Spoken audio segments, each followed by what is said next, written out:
ভালোবাসলে ভালোবাসার মতো বাসো।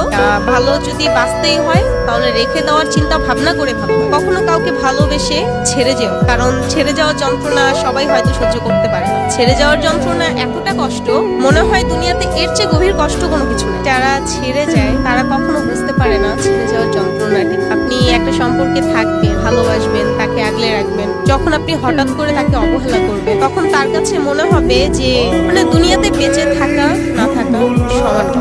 আপনি ভালোবাসেন, বিশ্বাস করেন, আগলে রাখেন, তাতে মনে হয় একটা মানুষ অনেক ভালো থাকে। কিন্তু আপনি হঠাৎ করে যখন ছেড়ে চলে যাবেন, আপনার কাছে কিছু মনে হবে না যে আপনি ছেড়ে গেছেন, আপনি কষ্টে আছেন, কোনো কিছু মনে হবে না। কিন্তু আপনি যাকে ছেড়ে গেছেন তার প্রতিটা মুহূর্ত মনে হবে যে নিঃশ্বাস বন্ধ হয়ে যাচ্ছে। একটা মানুষ যেমন অক্সিজেন ছাড়া বাঁচতে পারে না, তেমন তার প্রিয় মানুষকে ছাড়াও বাঁচতে পারে, তবে সেটাকে বাঁচা বলে না, শুধু তার দেহটাই বেঁচে থাকে। সে যখন আমাকে প্রথম প্রপোজ করে তার কথা ছিল সে কখনো আমাকে ছাড়বে না। আমার যদি কখনো কোনো ভুল হয় সে আমাকে শাসন করবে, সে আমাকে শুধরে নিবে, কিন্তু কখনো আমার হাত ছাড়বে না। দেখলাম যে সেই আমাকে সবচেয়ে বড় ভরসা দিলে সেই আমাকে ছেড়ে গেছে হঠাৎ করে।